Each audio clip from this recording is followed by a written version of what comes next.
I know that my Redeemer lives. What comfort this sweet sentence gives. He lives who once was dead. He lives, my ever-living heart. He lives to bless me with his love. He lives to plead for me above. He lives, my hungry soul to feed. He lives to help in time of need. He lives to grant me rich supply. He lives to guide me with his eye. He lives to comfort me when faint. He lives to hear my soul's complaint. He lives to silence all my fears. He lives to wipe away my tears.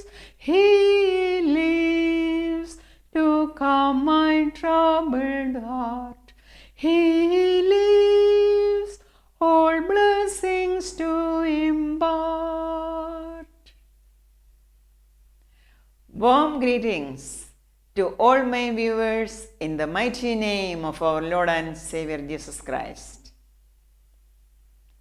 യേശു പറഞ്ഞു, ആകയാൽ എൻ്റെ ഈ വചനങ്ങളെ കേട്ട് ചെയ്യുന്നവനൊക്കെയും പാറമേൽ വീട് പണിത ബുദ്ധിയുള്ള മനുഷ്യനോട് തുല്യനാകുന്നു. Jesus said, all who listen to my instructions and follow them are wise like a man who builds his house on solid rock. St. Matthew chapter 7 verse 24. Dear sisters and brothers in Christ, ഇന്ന് വിദ്യാലയ വർഷാരംഭമായി നാം കാണുന്നുവല്ലോ. ദൈവവചനത്താൽ, ദൈവവിശ്വാസത്താൽ ജീവിതങ്ങൾ എങ്ങനെയാണ് പണിയപ്പെടേണ്ടതെന്ന് വിദ്യാർത്ഥികളും അധ്യാപകരും രക്ഷിതാക്കളും മനസ്സിലാക്കി ദൈവവചനത്തെ കേട്ട് ചെയ്യുന്നവരായി ഈ ലോകത്തിൽ എങ്ങനെ മുന്നേറണമെന്ന് ഈ ഞായറാഴ്ച നമ്മെ ഉദ്ബോധിപ്പിക്കുന്നു. ഇന്നത്തെ പ്രധാന വചനപാഠമാണ് saint Matthew chapter 7 verses 21 to 27. എന്നോട് കർത്താവേ കർത്താവേ എന്ന് പറയുന്നവൻ ഏവനുമല്ല, സ്വർഗസ്ഥനായ എൻ്റെ പിതാവിൻ്റെ ഇഷ്ടം ചെയ്യുന്നവനത്രേ സ്വർഗരാജ്യത്തിൽ കടക്കുന്നത്. കർത്താവേ കർത്താവേ, നിന്റെ നാമത്തിൽ ഞങ്ങൾ പ്രവചിക്കുകയും നിന്റെ നാമത്തിൽ ഭൂതങ്ങളെ പുറത്താക്കുകയും നിന്റെ നാമത്തിൽ വളരെ വീര്യപ്രവൃത്തികൾ പ്രവർത്തിക്കുകയും ചെയ്തില്ലയോ എന്ന് പലരും ആ നാളിൽ എന്നോട് പറയും. അന്ന് ഞാൻ അവരോട്, ഞാൻ ഒരു നാളും നിങ്ങളെ അറിഞ്ഞിട്ടില്ല, അധർമ്മം പ്രവർത്തിക്കുന്നവരെ എന്നെ വിട്ടുപോകുവീൻ എന്ന് തീർത്തു പറയും. ആകയാൽ എൻ്റെ ഈ വചനങ്ങളെ കേട്ട് ചെയ്യുന്നവനൊക്കെയും പാറമേൽ വീട് പണിത ബുദ്ധിയുള്ള മനുഷ്യനോട് തുല്യനാകുന്നു. വൻമഴ ചൊരിഞ്ഞു, നദികൾ പൊങ്ങി, കാറ്റടിച്ചു, ആ വീട്ടിന്മേൽ അലച്ചു. അത് പാറമേൽ അടിസ്ഥാനമുള്ളതാകിയാൽ വീണില്ല. എൻ്റെ ഈ വചനങ്ങളെ കേട്ട് ചെയ്യാത്തവനൊക്കെയും മണലിന്മേൽ വീട് പണിത മനുഷ്യനോട് തുല്യനാകുന്നു. വൻമഴ ചൊരിഞ്ഞു, നദികൾ പൊങ്ങി, കാറ്റടിച്ചു, ആ വീട്ടിന്മേൽ അലച്ചു, അത് വീണു. അതിൻ്റെ വീഴ്ച വലിയതായിരുന്നു. നാം ഇപ്പോൾ വായിച്ചു കേട്ട സുവിശേഷ ഭാഗത്ത്, അതായത് വിശുദ്ധനായ മത്തായി ശ്ലീഹായുടെ 7-ാം അധ്യായം 21 മുതൽ 27 വരെയുള്ള വാക്യങ്ങളിൽ നമ്മുടെ കർത്താവായ യേശുക്രിസ്തു വളരെ വ്യക്തമായി പറഞ്ഞിരിക്കുകയാണ് ആരാണ് ദൈവരാജ്യത്തിൽ കടക്കുന്നത് എന്ന്.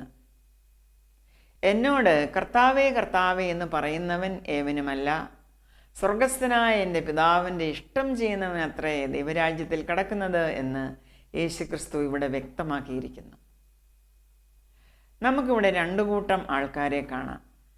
ഒന്നാമത്തെ കൂട്ടർ മതഭക്തരാണ്, പള്ളിഭക്തർ. ദേ സൗണ്ട് റിലീജിയസ്. യേശുക്രിസ്തു തന്നെ അവരെ പറ്റി പറയുകയാണ്, not all who sound religious are really godly people. അവർ ദൈവീകരല്ല. They may refer to me as lord but still won't get to heaven. എന്താണ് കാരണം? For the decisive question is whether they obey my Father in heaven. They are not doers of God's will. They are not doers of God's word.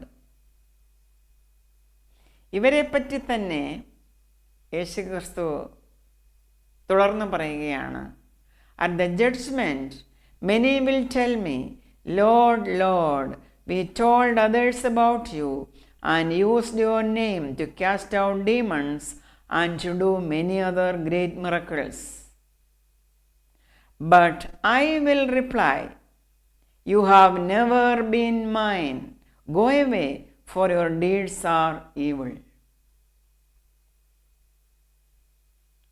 നിങ്ങളെ ഞാൻ അറിയുന്നില്ല എന്നാണ് യേശുക്രിസ്തു പറയുന്നത്. നിങ്ങൾ ഒരിക്കലും എനിക്കുള്ളവർ ആയിരുന്നില്ല. ദൈവത്തിൻ്റെ വചനത്തെ അല്ലെങ്കിൽ ദൈവത്തിൻ്റെ ഇഷ്ടം ചെയ്യാത്തവരാണ് ഇവർ.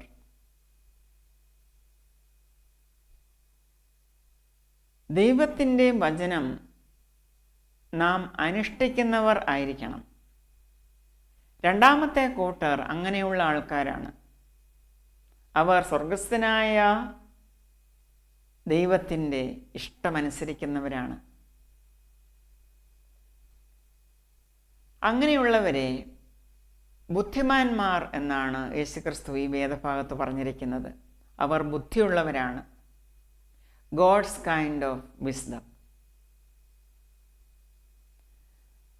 ഒരു ഉദാഹരണം യേശുക്രിസ്തു ഇവിടെ പറഞ്ഞിരിക്കുകയാണ് ഈ 2 കൂട്ടരെയും പറ്റി. ഒരു കൂട്ടർ ബുദ്ധിയില്ലാത്തവർ, ഒരു കൂട്ടർ ബുദ്ധിയുള്ളവർ. ദൈവത്തിൻ്റെ ഇഷ്ടം ചെയ്യുന്നവർ ബുദ്ധിയുള്ളവരാണ്. ഇഷ്ടം ചെയ്യാത്തവർ ബുദ്ധിഹീനരാണ്. ഇവിടെ വേഴ്സ് 24 പറയുന്നു, all who listen to my instructions and follow them are wise like a man who builds his house on solid rock. അവൻ പാറമേൽ വീട് പണിത മനുഷ്യനോട് തുല്യൻ. Though the rain comes in torrents and the floods rise and the storm winds beat against his house, it won't collapse, for it is built on rock. But those who hear my instructions and ignore them are foolish, like a man who builds his house on sand. For when the rains and floods come and storm winds beat against his house, it will fall with a mighty crash.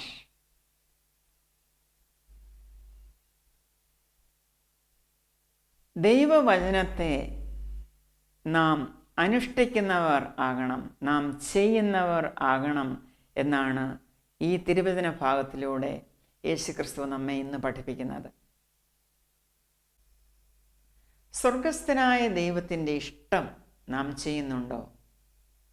നാം ദൈവത്തെക്കുറിച്ച് കേൾക്കുന്നു, സംസാരിക്കുന്നു, മറ്റുള്ളവരോട് പറയുന്നു, പഠിക്കുന്നു, പഠിപ്പിക്കുന്നു. എന്നാൽ ദൈവത്തിൻ്റെ ഇഷ്ടം നാം ചെയ്യുന്നുവോ? ദൈവത്തെ നമ്മുടെ എല്ലാമായി എല്ലാറ്റിലും ഉപരിയായി സ്നേഹിക്കുകയും ബഹുമാനിക്കുകയും അനുസരിക്കുകയും കൈക്കൊള്ളുകയും ചെയ്യുന്നുവോ? ദൈവവചനത്തെ നാം ഗൗരവമായി എടുക്കുന്നുവോ? ദൈവത്തിൻ്റെ ഇഷ്ടം ചെയ്യുന്നവരായിട്ടാണോ നാം ഈ ഭൂമിയിൽ ജീവിക്കുന്നത്? അങ്ങനെയാണെങ്കിൽ അപ്പോഴാണ് നാം ദൈവരാജ്യത്തിലാകുന്നത്. A wise man takes the word as it is. ഇതിനോട് ചേർത്ത് മറ്റൊരു വാക്യം നമുക്ക് നോക്കാം. Saint John chapter 5 verse 39. യേശുക്രിസ്തു ഭൂമിയിലായിരുന്നപ്പോൾ തൻ്റെ ചുറ്റും കൂടിയിരുന്ന ശാസ്ത്രിമാരോടും പരീശന്മാരോടും മറ്റു ജനങ്ങളോടും യേശുക്രിസ്തു പറഞ്ഞു, നിങ്ങൾ തിരുവെഴുത്തുകളെ ശോധന ചെയ്യുന്നു, അവയിൽ നിങ്ങൾക്ക് നിത്യജീവൻ ഉണ്ട് എന്ന് നിങ്ങൾ നിരൂപിക്കുന്നുവല്ലോ. അവ എനിക്ക് സാക്ഷ്യം പറയുന്നു, എങ്കിലും ജീവൻ പ്രാപിക്കേണ്ടതിന് എൻ്റെ അടുക്കൽ വരുവാൻ നിങ്ങൾക്ക് മനസ്സില്ല. നിങ്ങൾ ഒരുപാട് കാര്യങ്ങൾ പഠിക്കുകയാണ്, തിരുവെഴുത്തുകളെയൊക്കെയും ശോധന ചെയ്യുകയാണ്. ശോധന ചെയ്തപ്പോൾ നിങ്ങൾ ഒരു വലിയ കാര്യം കണ്ടുപിടിച്ചു. എന്താണത്? നിത്യജീവൻ. നിത്യജീവനെ പറ്റി അതിൽ പരാമർശിച്ചിരിക്കുന്നു. യേശുക്രിസ്തു പറയുകയാണ്, അത് എനിക്ക് സാക്ഷ്യം പറയുന്നു, ഞാനാണ് നിത്യജീവൻ. ഈ നിത്യജീവൻ പ്രാപിക്കേണ്ടതിന് എൻ്റെ അടുക്കൽ വരുവാൻ പക്ഷേ നിങ്ങൾക്ക് മനസ്സില്ല. പ്രിയ സഹോദരങ്ങളെ, ഇക്കാര്യം ഇന്നും പ്രസക്തമാണ്. എത്രയോ ആൾക്കാരാണ് നിത്യജീവന് വേണ്ടി പരക്കം പായുന്നത്. എവിടെ കിട്ടും നിത്യജീവൻ? ഏത് തിരുവെഴുത്തുകളിലാണ് അതേപ്പറ്റി എഴുതിയിരിക്കുന്നത്? ആരാണ് അതേപ്പറ്റി പഠിപ്പിച്ചിരിക്കുന്നത്? അവർ അന്വേഷിക്കുകയാണ്. അന്വേഷിച്ച് അവർ നടക്കുകയാണ്. പക്ഷേ അവർ ഒരു കാര്യം മനസ്സിലാക്കുന്നില്ല. തിരുവെഴുത്തുകളിൽ പറഞ്ഞിരിക്കുന്ന ഈ നിത്യജീവൻ നമ്മുടെ കർത്താവായ യേശുക്രിസ്തുവാണ്. യേശുക്രിസ്തുവാണ് നിത്യജീവൻ. നിത്യജീവൻ പ്രാപിക്കേണ്ടതിന് യേശുക്രിസ്തുവിൻ്റെ അടുത്തേക്കാണ് വരേണ്ടത്. Jesus is summon to be tasted, not studied. എത്രമാത്രം പഠിച്ചു എന്നിരുന്നാൽ തന്നെയും യേശുക്രിസ്തുവിൻ്റെ അടുക്കൽ വന്ന് അവനെ എക്സ്പീരിയൻസ് ചെയ്യാത്തിടത്തോളം കാലം, അവനെ അനുഭവിക്കാത്തിടത്തോളം കാലം ഈ നിത്യജീവൻ പ്രാപിക്കുവാൻ ആർക്കും കഴിയുകയില്ല. അതുപോലെ തന്നെ മറ്റൊരു വേദഭാഗമാണ് സെയിൻറ്റ് മാർക്ക് ചാപ്റ്റർ 3 വേഴ്സസ് 32-35. യേശുവും ശിഷ്യന്മാരും ഇരുന്നിടത്ത് ചിലർ വന്ന് യേശുവിനോട് പറഞ്ഞു, നിന്റെ അമ്മയും സഹോദരന്മാരും ഇതാ പുറത്തു നിന്ന് നിന്നെ അന്വേഷിക്കുന്നു എന്ന്. അപ്പോൾ യേശു അവരോട് ചോദിക്കുകയാണ്, എൻ്റെ അമ്മ ആര്, സഹോദരന്മാർ ആര്? ഒടുവിൽ പുരുഷാരത്തിന് നേരെ നോക്കി യേശു പറയുകയാണ്, എൻ്റെ അമ്മയും സഹോദരന്മാരും ഇതാ ദൈവത്തിൻ്റെ ഇഷ്ടം ചെയ്യുന്നവൻ തന്നെ എൻ്റെ സഹോദരനും സഹോദരിയും അമ്മയുമാകുന്നു എന്ന്. ദൈവത്തിൻ്റെ ഇഷ്ടം ചെയ്യുന്ന എല്ലാവരും, അവരെയാണ് ദൈവം തൻ്റെ രാജ്യത്തിലാക്കുന്നത്. അവരാണ് ദൈവത്തിന് പ്രിയപ്പെട്ടവർ. ദൈവത്തിൻ്റെ ഇഷ്ടം ചെയ്യുവാൻ മനസ്സ് വെച്ച് ഇറങ്ങിത്തിരിച്ച ശലോമോൻ രാജാവിന് ഗോഡ്സ് കൈൻഡ് ഓഫ് വിസ്ഡം എങ്ങനെയാണ് ലഭ്യമായത് എന്ന് വിവരിച്ചിരിക്കുന്ന ആ വേദഭാഗം പഴയ നിയമത്തിൽ നിന്നും ഇന്ന് നമുക്ക് പഠിക്കുവാനുണ്ട്. 1 Kings chapter 3 verses 3-14. ഗിബെയോനിൽ വെച്ച് യഹോവ രാത്രിയിൽ ശലോമോന് സ്വപ്നത്തിൽ പ്രത്യക്ഷനായി, നിനക്ക് വേണ്ടുന്ന വരം ചോദിച്ചു കൊള്ളുക എന്ന് ദൈവം അരുളി ചെയ്തു. അതിന് ശലോമോൻ പറഞ്ഞത് എന്തെന്നാൽ, നീ തിരഞ്ഞെടുത്തതും പെരുപ്പം നിമിത്തം എണ്ണവും കണക്കുമില്ലാത്തതുമായി വലിയൊരു മഹാജാതിയായ നിന്റെ ജനത്തിൻ്റെ മധ്യേ അടിയൻ ഇരിക്കുന്നു. ആകയാൽ ഗുണവും ദോഷവും തിരിച്ചറിഞ്ഞ് നിന്റെ ജനത്തിനെ ന്യായപാലനം ചെയ്യുവാൻ വിവേകമുള്ളൊരു ഹൃദയം എനിക്ക് തരണമേ.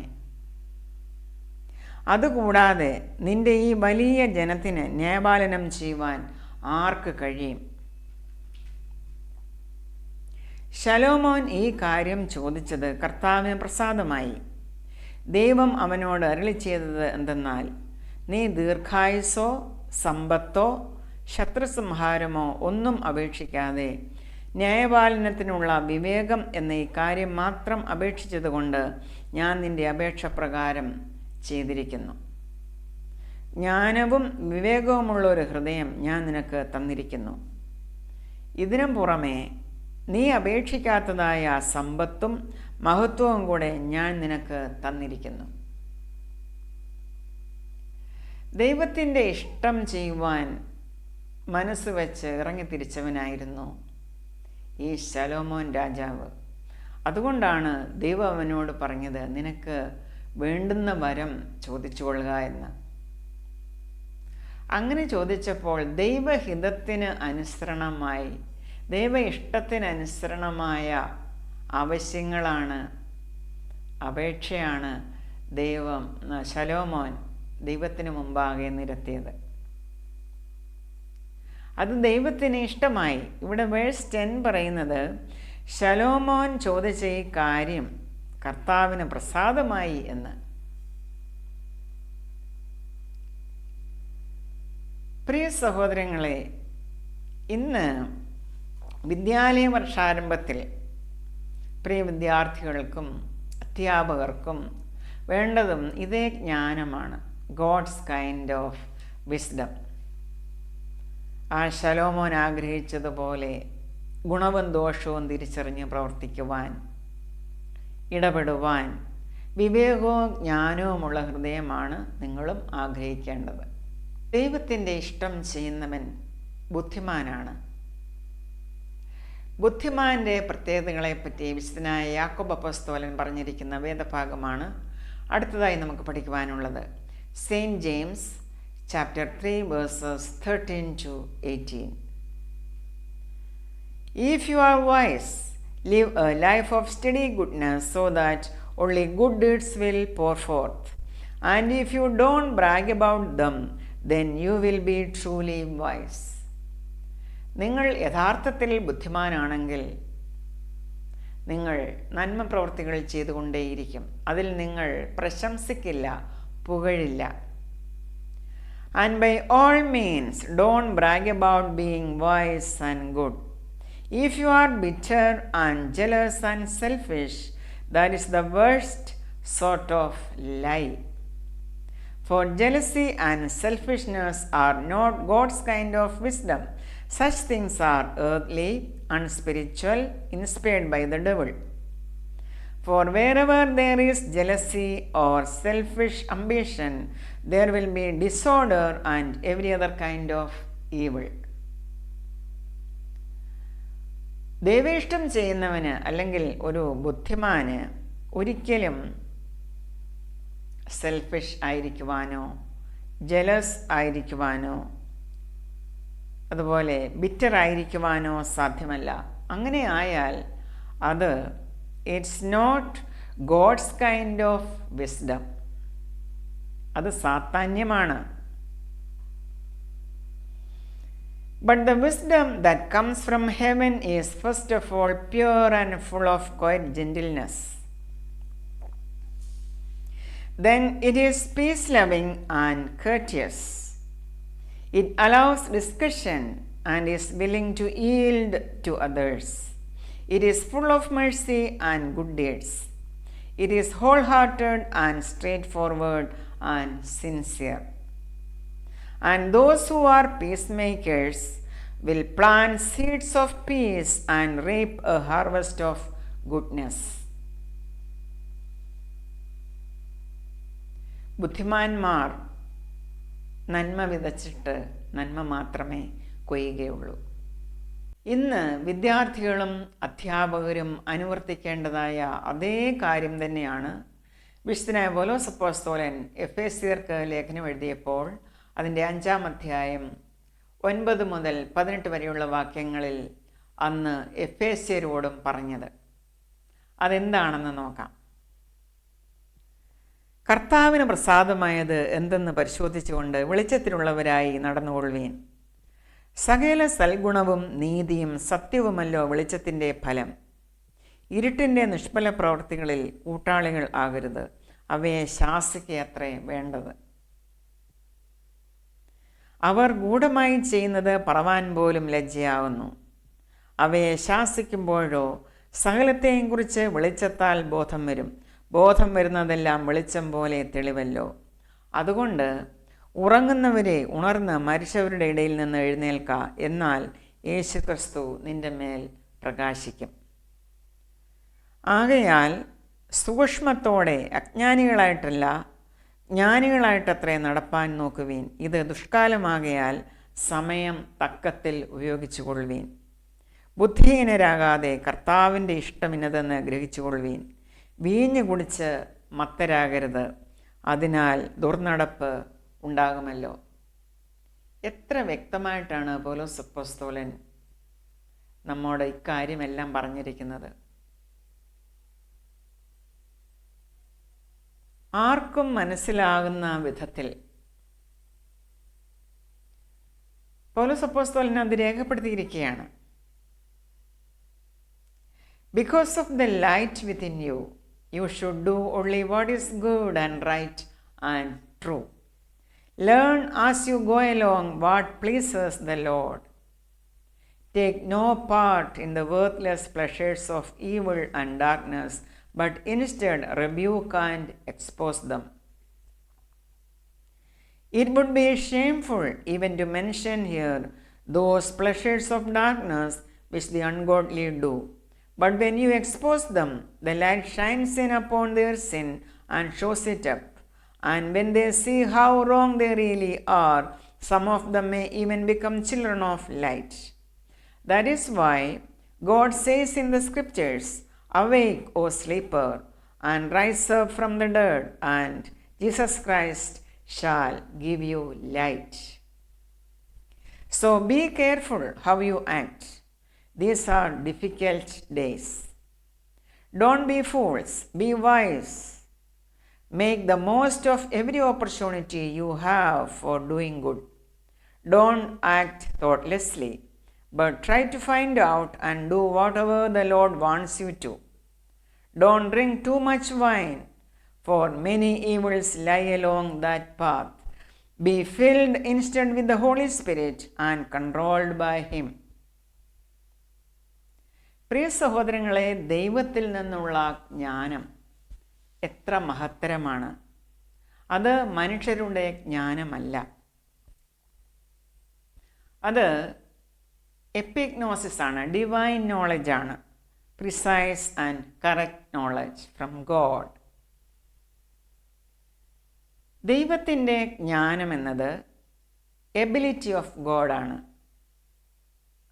അതായത് ദൈവത്തിൻ്റെ ജ്ഞാനം ഉള്ളവർ, അല്ലെങ്കിൽ ദൈവ ഇഷ്ടം ചെയ്യുന്നവർ, ദൈവ ഇഷ്ടം ചെയ്യുന്നവരിൽ ആത്മാവിൻ്റെയും ശക്തിയുടെയും പ്രദർശനമാണ് നടക്കുന്നത്. 1 Corinthians chapter 2 verse 5.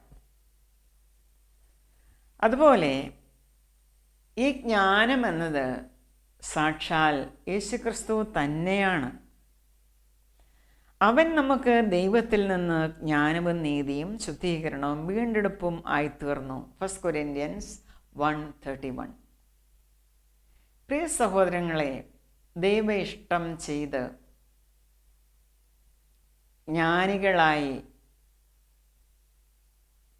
ദൈവനാമ മഹത്വത്തിനായി ജീവിക്കുവാൻ ദൈവം നമുക്ക് ഇടയാക്കട്ടെ. May the grace of our Lord Jesus Christ be with you till we meet again with yet another episode. I bless you in Jesus' name. Amen.